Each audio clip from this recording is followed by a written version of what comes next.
thank you for those of you that have joined us. Fantastic, absolutely great. And I appreciate your time here and the chance to talk to you about a topic that we have been really, really interested in, and that is the concept of software maturity. And of course, this is a conference on modern maturity architecture. And as you can see here from my opening slide, I'm questioning this whole concept of writing code. And if you did look at the introduction of as on this particular presentation, you saw that what we were talking about here is a concept that's been in manufacturing for a long time, and that is the movement from what was referred to in manufacturing as make to order, which is maturity level 1, and we're suggesting that's where most of the industry is right now, unfortunately, to assemble to order, which is the maturity level 3. And in between that is the concept of provide from stock, and in our world of software development, that is called commercial off-the-shelf packages. So as you can see here very quickly, this is a parallel from what we've seen. What we want to suggest is these maturity levels are understood and tried and true in the manufacturing community that's been around for hundreds of years. In the information technology community, most organizations reside in this make to order maturity level, level 1, and are attempting to speed things up for the business and their constituents and their clients by techniques like agile programming, containers, low code, numerous other approaches, which are wonderful, but we're still in that level 1 maturity. So perhaps it's time to take a look at where we are and look at practices that'll move us up to the maturity level. And I can suggest to you right now, that is actually happening. This is not something that we're talking about decades from now. It is happening today, and it's happening very, very, very frequently, and clients are making tremendous, tremendous progress. Now, I want to give you a parallel here, and as you can probably tell, I don't have much hair left and it's white, and no, I did not know Albert Einstein, and no, I'm not suggesting in any means that what we're doing here, what I'm doing here has parallel to this very brilliant person, but there is an interesting analogy here. The theory of relativity can be outlined in a few words, in contrast to the facts known since ancient times that movement is perceivable only as relative movement. Physics was based on the notion of absolute movement. Then the study of light weight had assumed that in one state of movement, that of light-carrying ether, that is distinct from all others. All movement of bodies were supposed to be relative to this light-carrying ether, which was an incarnation of absolute rest. But, here's the but, after efforts to discover this privileged state of movement of this hypothetical ether through experiments that had failed, it seemed that the problem should be restated. That is what the theory of relativity did. It assumed that there is no privileged physical states of movement and asked what consequences could be drawn from this. This was an inflection point in the world that a lot of people are still talking about today, and there's some discussions and beliefs that perhaps this is not true. To date, it hasn't been proven to be incorrect. What I did was take that and now apply it to us. And as it says here, at no point am I suggesting the use of Dr. Einstein's quote suggests the intellectual equality of Dr. Einstein and myself. I want to make that clear.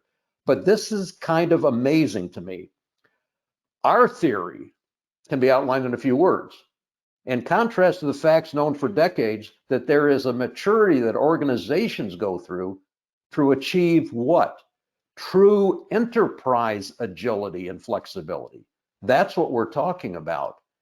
Not agile programming necessarily alone, but an agile enterprise. And how do we get there? That should be front and center. And if we look at that, and that's what I'm going to be doing with you in this presentation, the belief was that handcrafting smaller and faster, which is maturity level 1, or buying handcrafted solutions, which was COTS packages, and modifying those solutions will bring enterprise agility.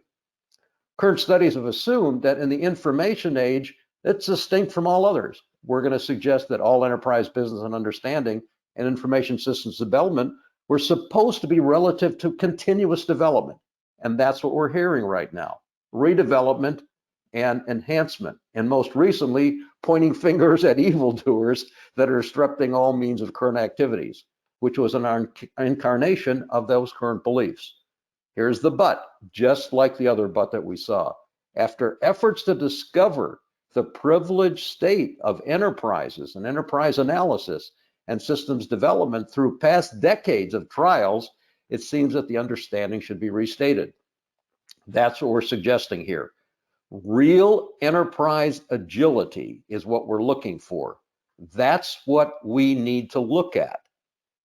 And from that base, I can assume there's no privileged states for enterprises and analysis and systems development. And that two parallel disciplines, and they are sequenced in a certain way: engineering, understanding, and representations, which in our world is called architecture, is then followed by manufacturing, understanding, and representation, which is implementation, that are assembled to order, and we'll chat about this in just a moment, are required to produce business and information technology alignment, enterprise and information systems integration, change management and reuse, business information systems responsiveness, and an agile, flexible enterprise.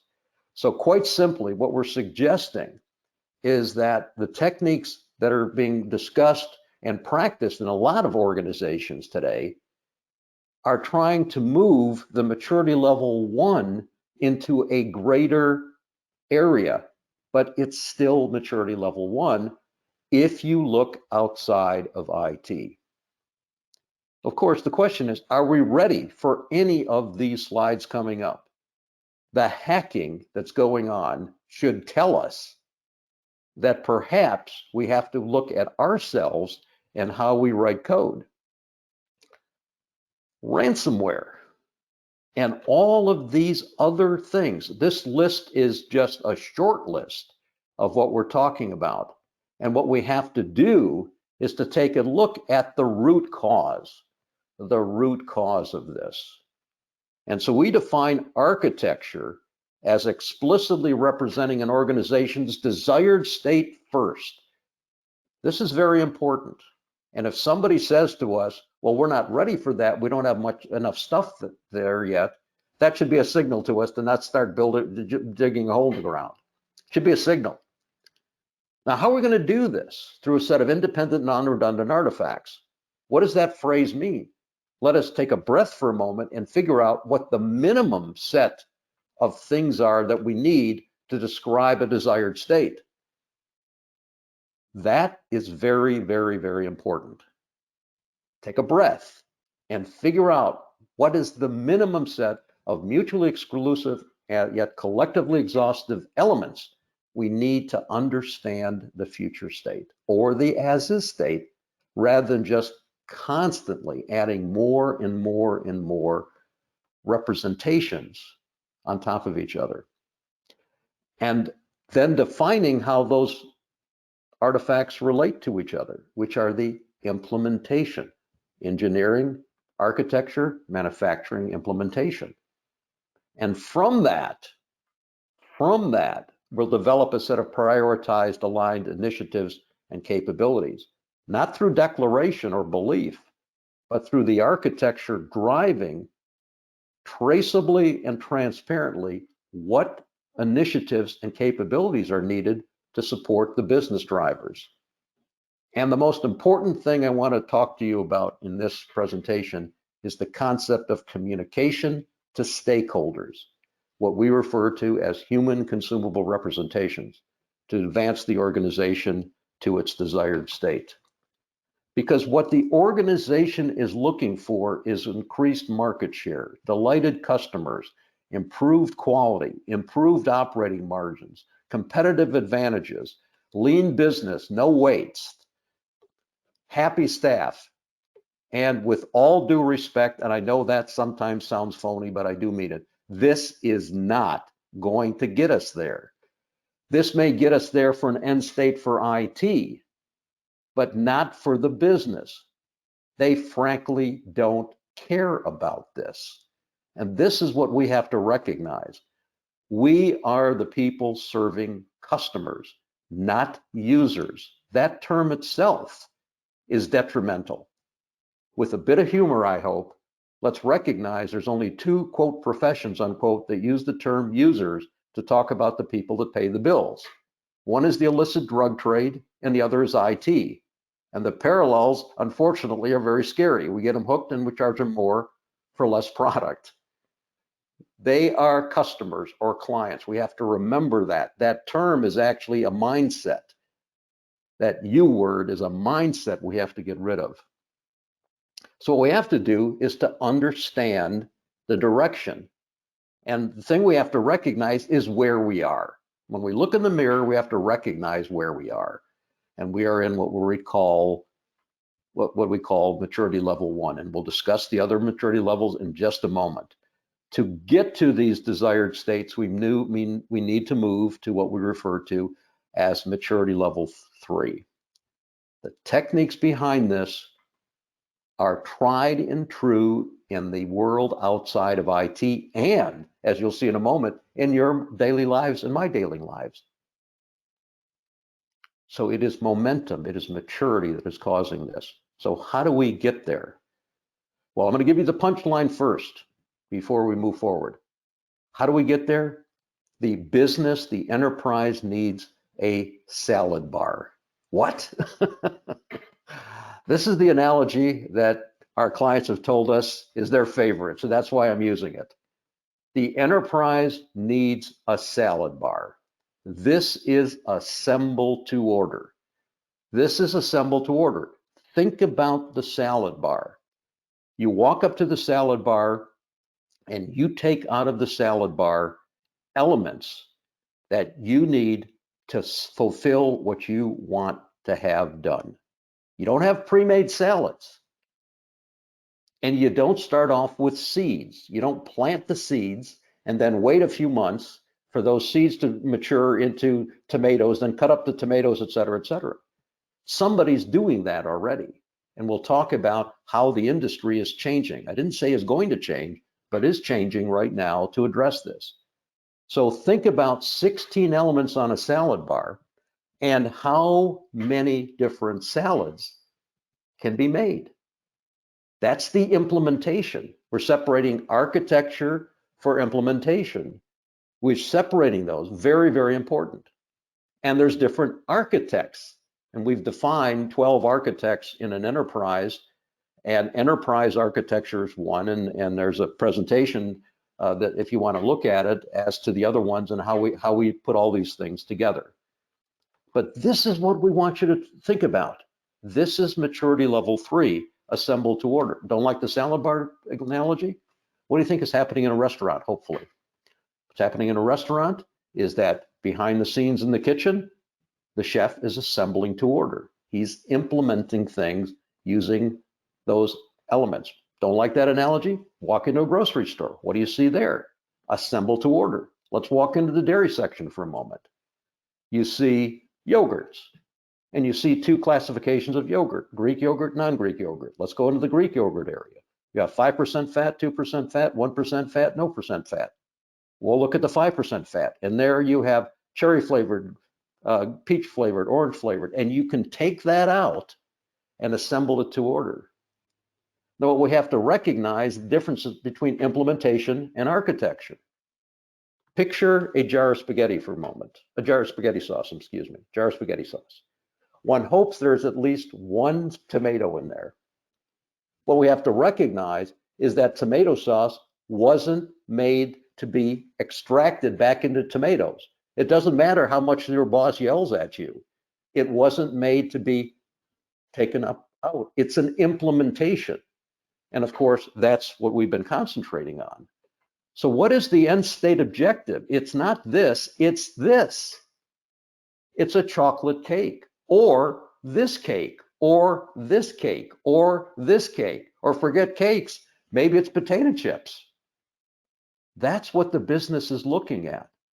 Everything that we're doing is, we have to look at as this is the end state the business is looking at. And everything that we put in front of that we have to look at is something that is an intermediary in which maybe a few people want to look at. But we're in their sandbox. We have to be very careful we're in their sandbox. And if we use the term customer versus the word user, we're going to get there a lot faster. Now, what we're also seeing here is the fourth in question mark industrial revolution. And we can again take an analogy from cottages to custom homes. Same type of evolution? No, maturing that was going on. We start off with handcrafted cottages. Sound familiar? Yes. Then we went to standardized homes. Sound familiar? Yes. Then to custom homes in quantities of one. And that's the phases we went through. Now, if we look at the axes, you see the value changing. It's not how much code you write or how fast you write it. It's how you provide unique value to an individual customer. And that's the degree of enterprise and mission agility that we're talking about. Most organizations are sitting here today. It's not a criticism, it's a realization. We have to look in the mirror and see where we are. And the cottage industry was predominant in the industrial practices prior to the Industrial Revolution in the 1800s. The cottage industry described as production in small teams of generalized workers using proprietary practices and raw materials end to end, handcrafting in the custom finished goods. Size wasn't the issue. I'm sure all of you know the Winchester House, different size cottage, okay? Of course, everyone was well-intentioned, but let's be careful here for a moment and not point. Pointing is very bad and dangerous because we got to really point at ourselves. We got to really point at ourselves. We got to really point at ourselves. We got to really point at ourselves. We got to really point at ourselves. We got to really point at ourselves. Okay. Everyone was well-intentioned. We have to remember the customer, the end state, the chocolate cake is the objective. That's what you and I should get paid for. How good of a chocolate cake do we make? How satisfied is the customer? And if the customer says to you, you know, that was really good, but how about trying a little cinnamon in there and let's see what happens? They don't want to wait 6 months. They want to be able to address that very quickly if you can. So this should sound familiar now, that's where we are. Now, where are we headed? The concept is solid. Parts separated from other parts. And those working on a part have an important advantage in custom product development.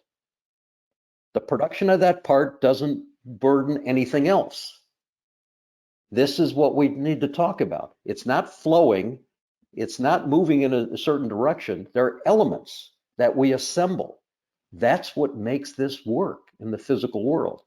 And ladies and gentlemen, that's what'll make it work now in the IT world. There's nothing preventing us from doing this.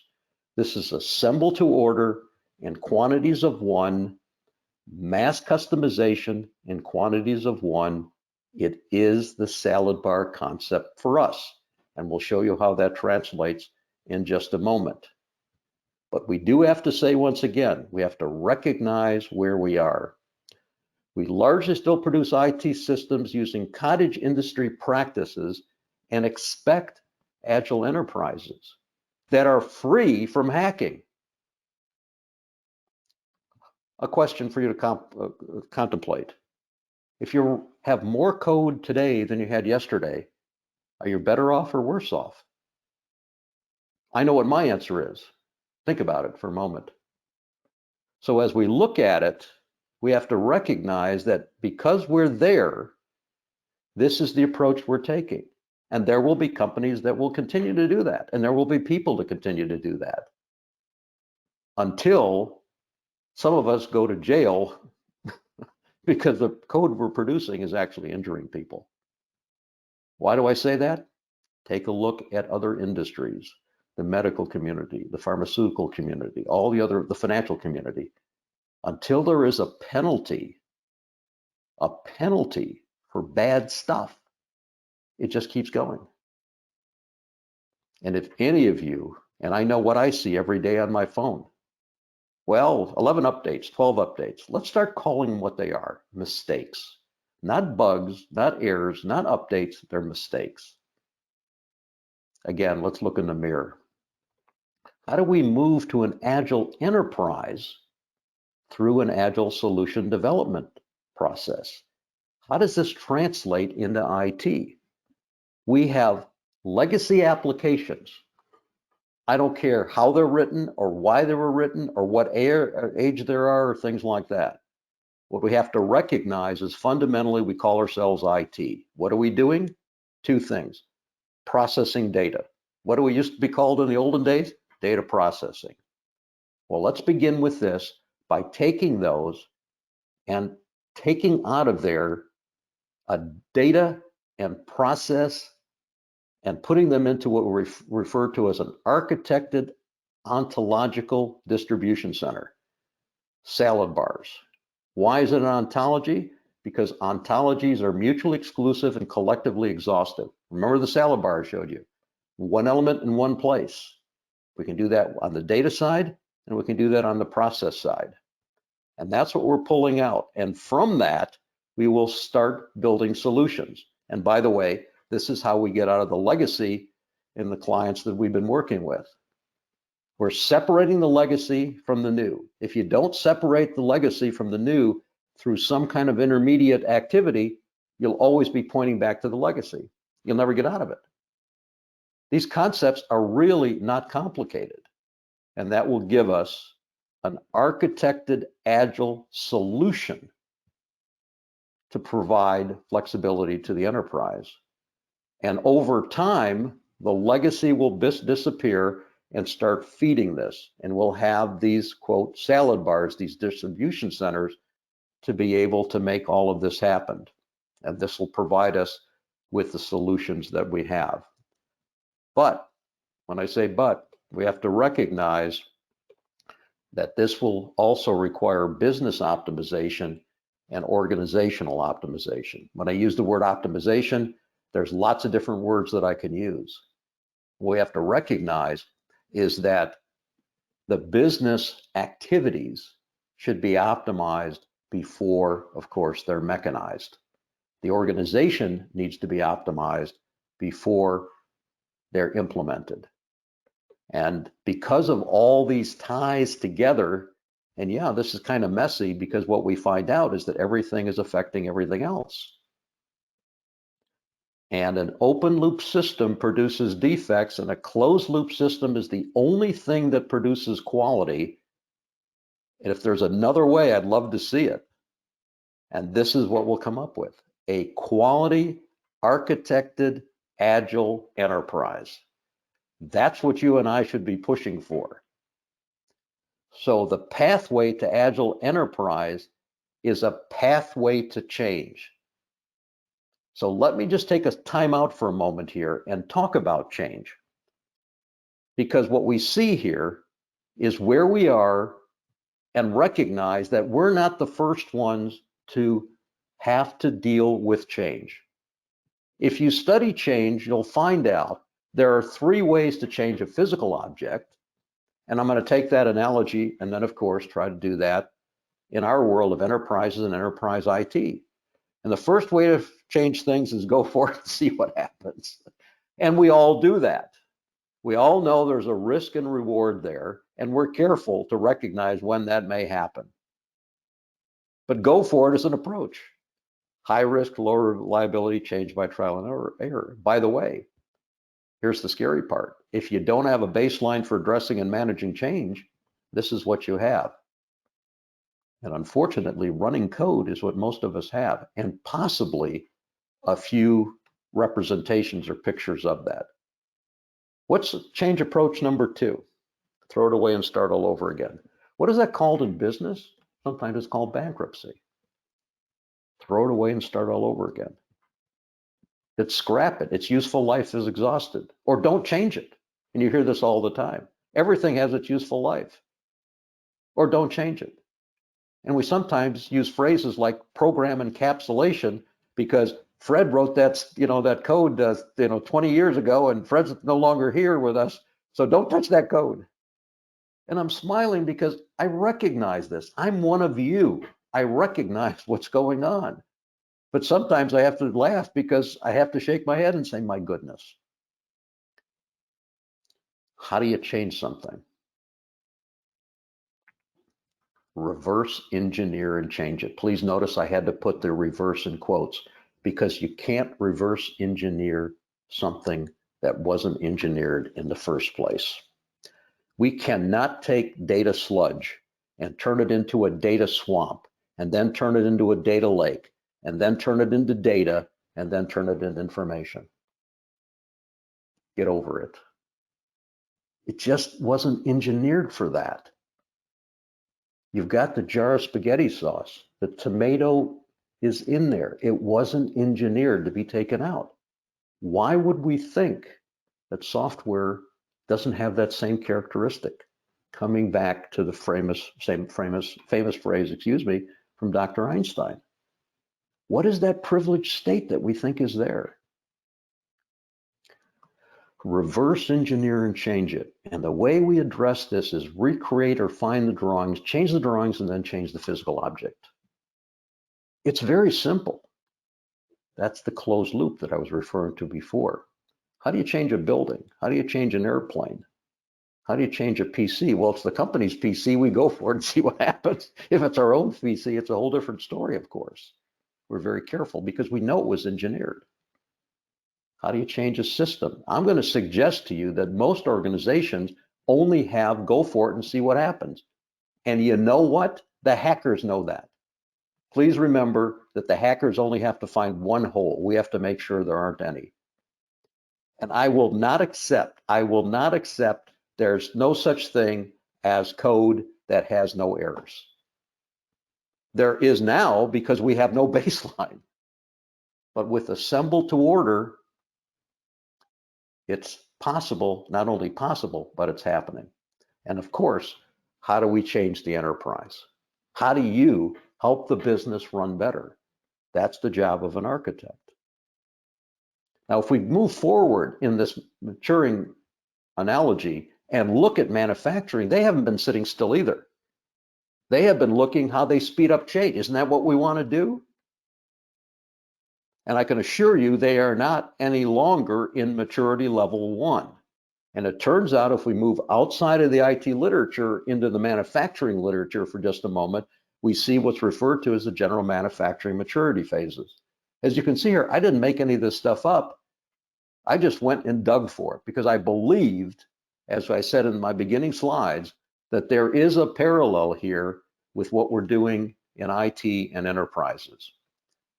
And the phrase that's used there that I used before is maturity level 1 is called make to order. So let's go back 120 years, Dearborn, Michigan, walk up to Henry Ford and say, Hank, build me a horseless carriage. And he would come back to me and say, no problem, Sam, I'll have one for you in 6 months. Sound familiar? By the way, I'm not that old. Okay. 6 months. Why? Because he's making to order. So he'd call his buddy Harvey Firestone. He couldn't call his buddy Harvey Firestone because the phone wasn't invented yet. So he'd telegraph Harvey and he'd say, hey, Harvey, I need 4 tires. And Harvey would say, no problem.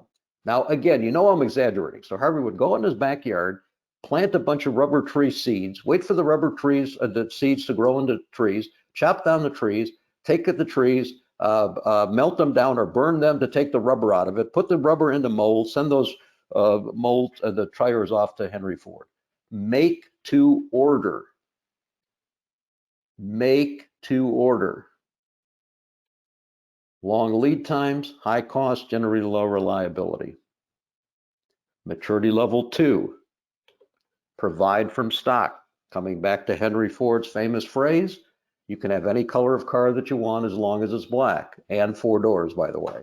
Well, I want a 2-door green one. I can't do that. Provide from stock. has benefits and drawbacks. Reduced cost, higher reliability, but limited flexibility. If you're a chicken farmer and you own a Buick sedan and you want to take your chickens to market, you know what you're going to do? You're going to stick them in the trunk. You're not going to try to reverse engineer that Buick sedan into a Toyota pickup truck. It's ridiculous. It can't be done. Yet we think that software, for some reason, has that ability. I don't know why we think that. It's the elements that have that flexibility and agility, but the end product doesn't. Assemble to order is the key. If you don't like these analogies, think about your daily lives. We are surrounded by everything, almost everything is maturity level 3, assemble to order. Walk into a grocery store, as I mentioned in the dairy section. Walk into Home Depot or Lowe's. They've separated the doors from the windows, from the shingles, from the 2x4s, from the paint, from the wallpaper, from et cetera, et cetera. Don't like that analogy? Walk into a clothing store. They separated the undergarments from the shirts, from the ties, from the pants. Everywhere, ladies and gentlemen, everywhere, assemble to order is there at different degrees of abstraction, except IT. But we are ready for this now. Almost custom products, high reuse. Been talking about reuse probably from day one. Reduced time to market. That's what the business want. Mass customizations, and let me go further. Mass customizations in quantities of one. So the enterprise question in accelerating change is what? Let's keep doing the same thing faster.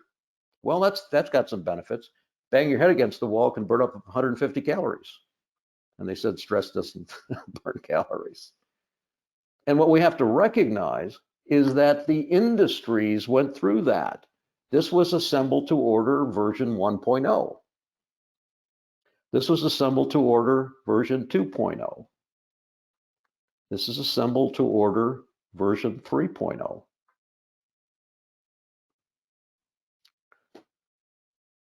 Take a look online for a video, and there's lots of different ones out there, of Kia Motors, the Korean company that is part of the Hyundai company. So you've got Genesis is their high-end product.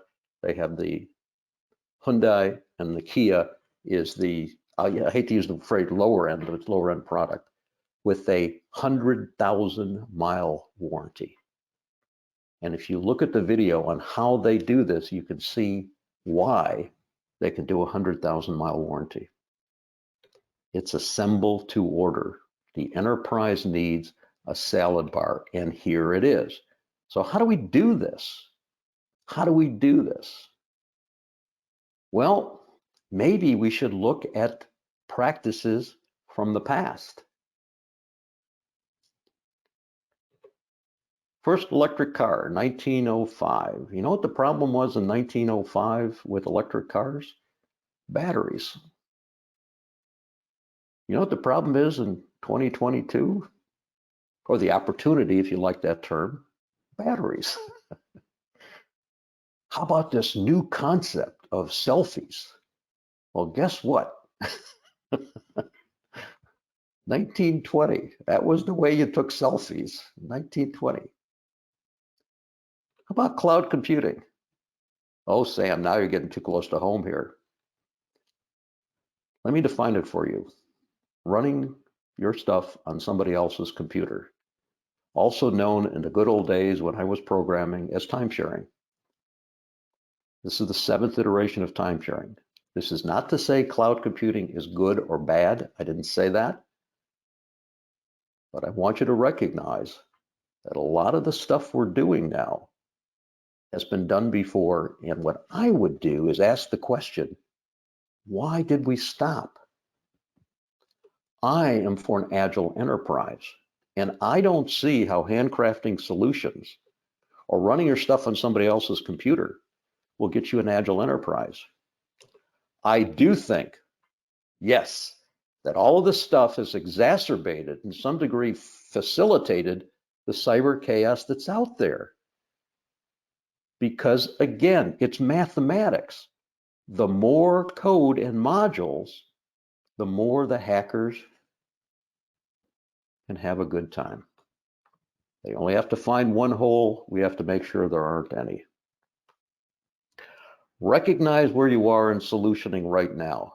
Most organizations, with a little bit of humor, but a lot of seriousness, this is their life cycle. Construct, maintain, maintain, maintain. Some people have moved to plan, analyze, design, construct. This is the life cycle we recommend. Architect, analyze, design, assemble to order. And there is an occupation in quotes, and this is something that we titled. We're saying this, we've said this all along. We put a label on this called the Certified Agile Enterprise Practitioner. The Certified Agile Enterprise Practitioner. That's what you and I believe, are looking at as a professionalization of all the stuff we've been talking about today. And the definition is actively engaged in representing in a human consumable manner. I'll talk about this in just a moment. Enabling initiatives and capabilities by architecting these two distribution centers that facilitate agile initiatives and capability development, and the generation of roadmaps to achieve enterprise agility through continuous engagement with the business stakeholders and implementation specialists. Notice how we're melding these things together. The objective is back to the business, back to the enterprise.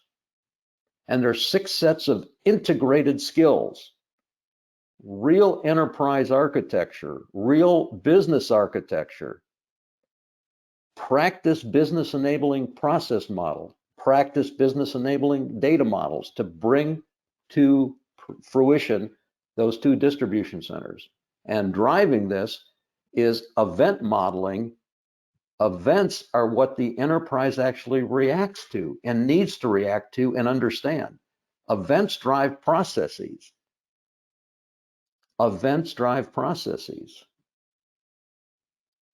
Process focus, fine. We are missing the biggest of the models we've seen in our practice, which is event models in most organizations.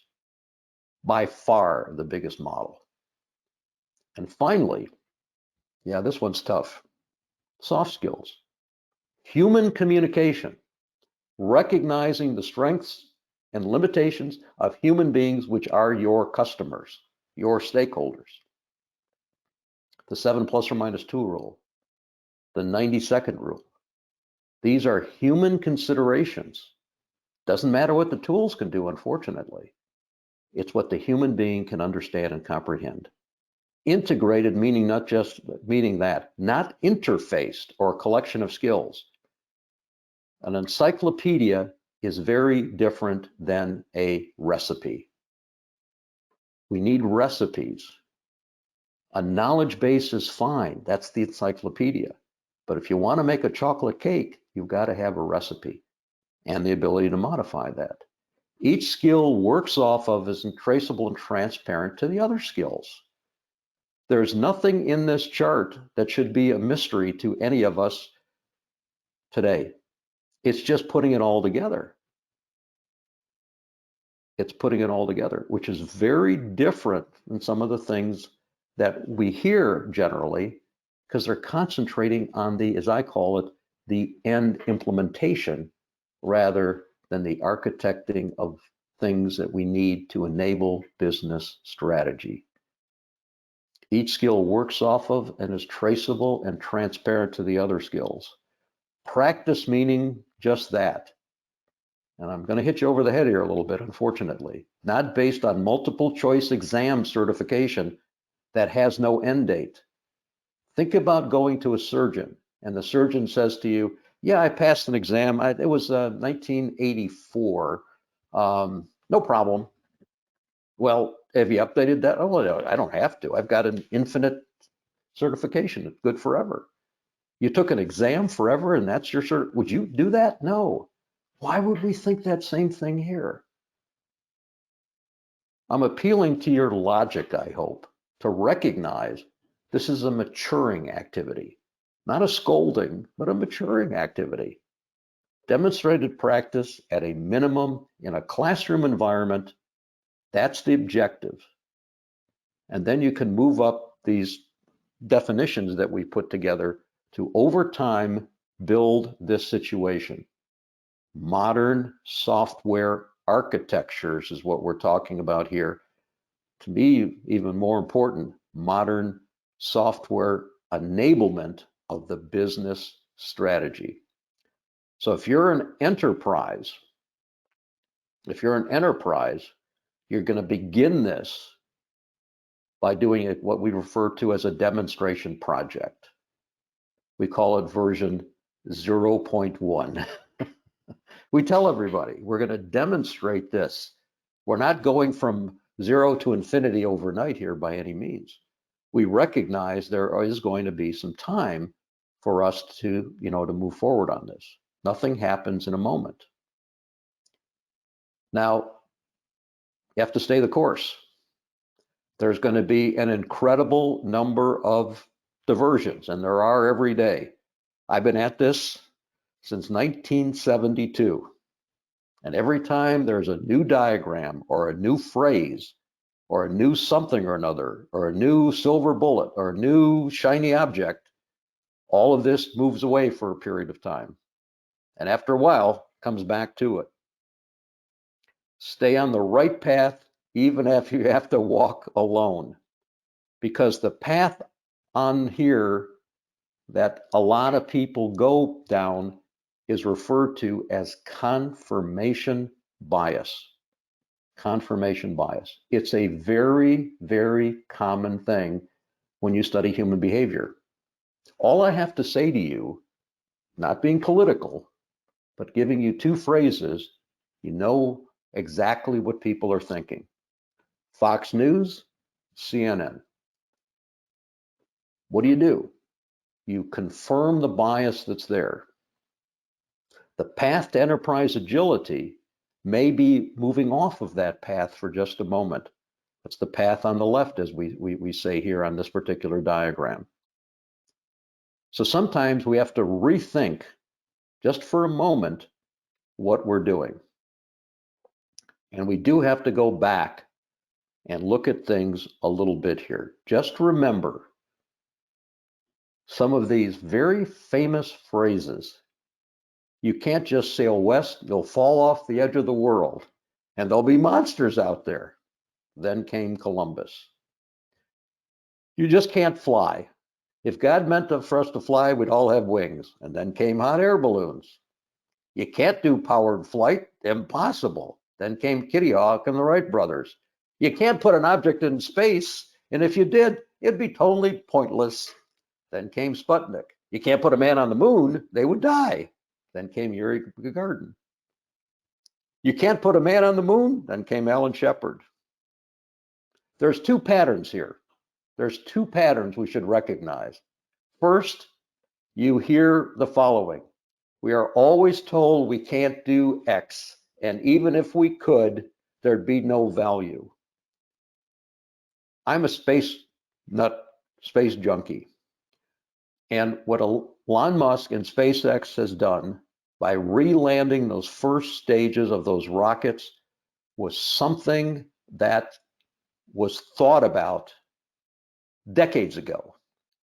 And, quote, we were told, unquote, it's impossible to do this. We've had, my company and myself have had the privilege of working on the space shuttle program.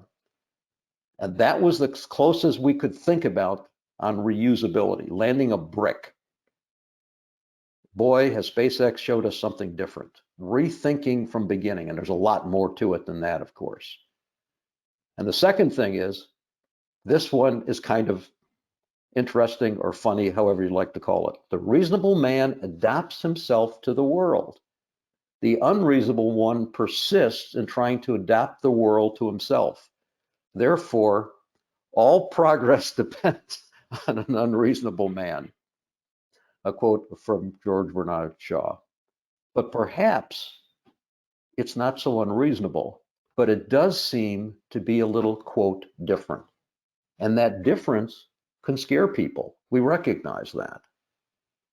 We recognize that some of this is a little scary because what it has to do with is displacement of skills that you have and the recognition that those skills may not last forever. And that's scary to everybody.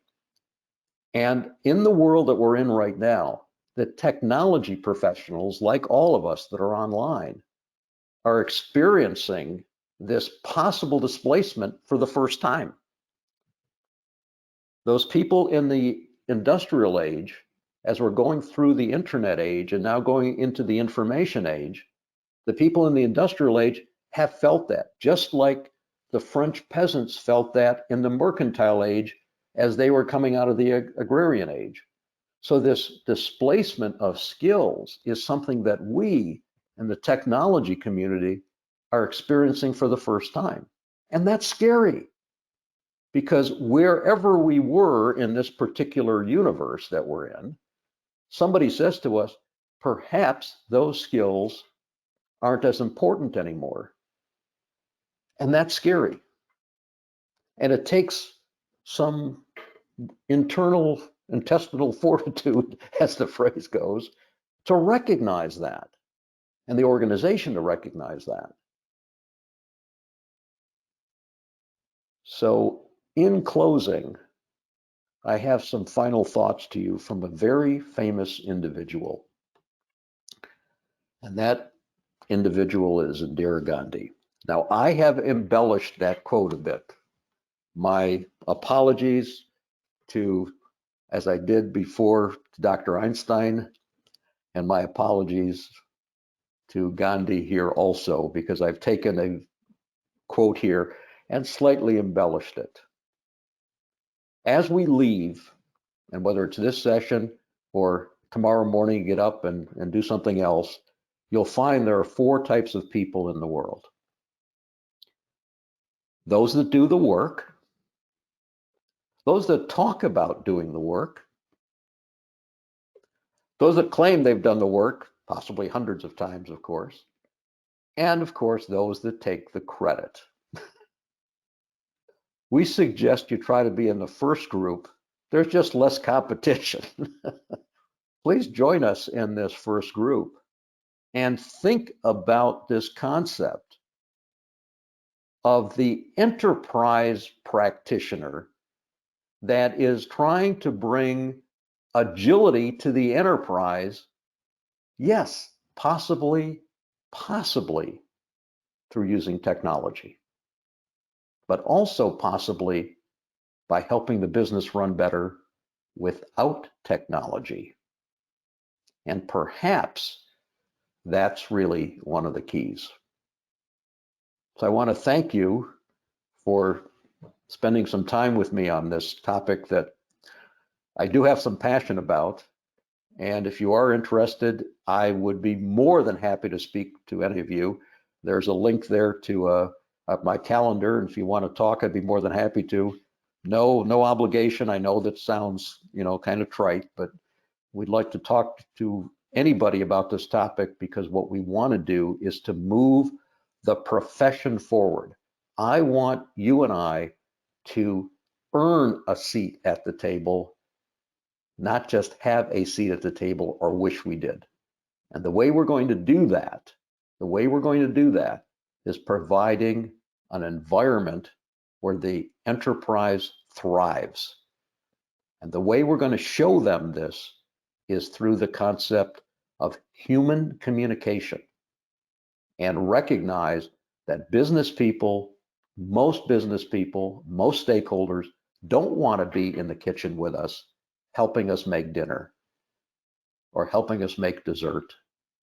They want to tell us they're looking for a specific dessert, like a chocolate cake, and they'd like us to do that for us. That's the role. And that's the role that we're talking about here. And as you can see from this presentation, there's nothing magical and mystical here. It's just rethinking, borrowing from the practices that have been tried and true and are all around us in other areas, and now bringing them to the technology world. So this is a little bit about me, and this really is the last slide. And thank you again for spending time with me.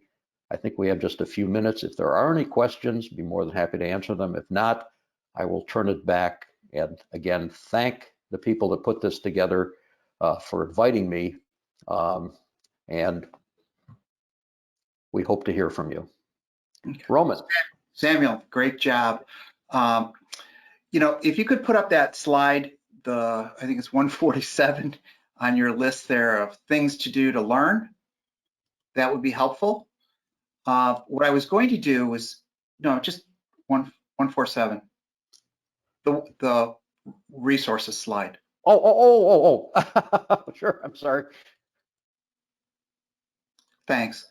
I think that's real useful for the people here, but let's just say they've gone ahead and done, you know, what you're asking them to do here. You know, they're starting to get learned. They know, you know, what's going on, things like that. What do you think would be the second step for them? You know, how do they bring this back to their enterprise, to the people who don't have any concept of what you're talking about? Roman, absolutely tremendous question. And that is what I refer to as a demonstration project.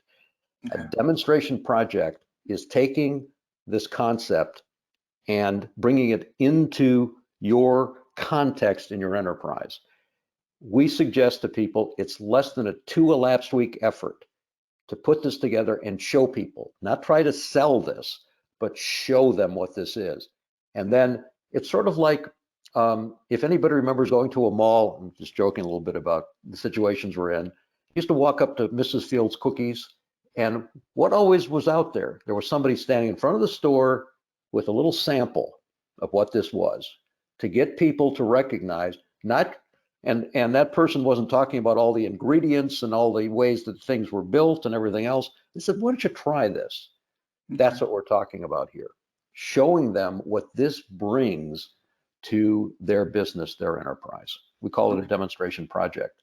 Very short amount of time, very effective.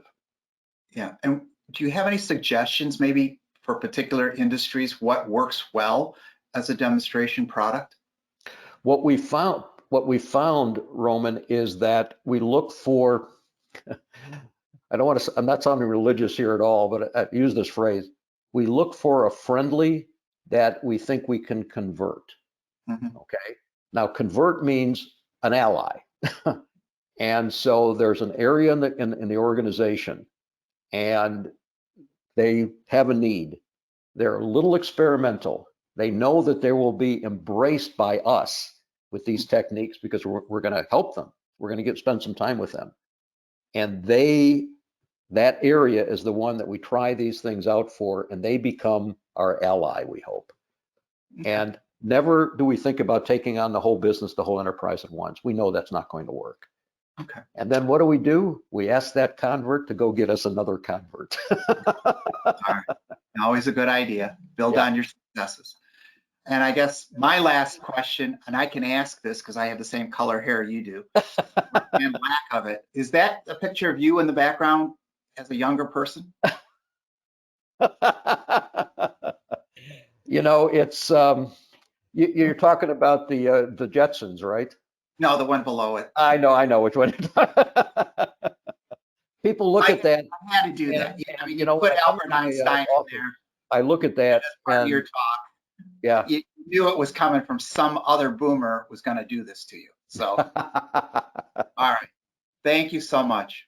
Really, my pleasure, Roman. Thank you to the audience. Thank you. Thank Paul.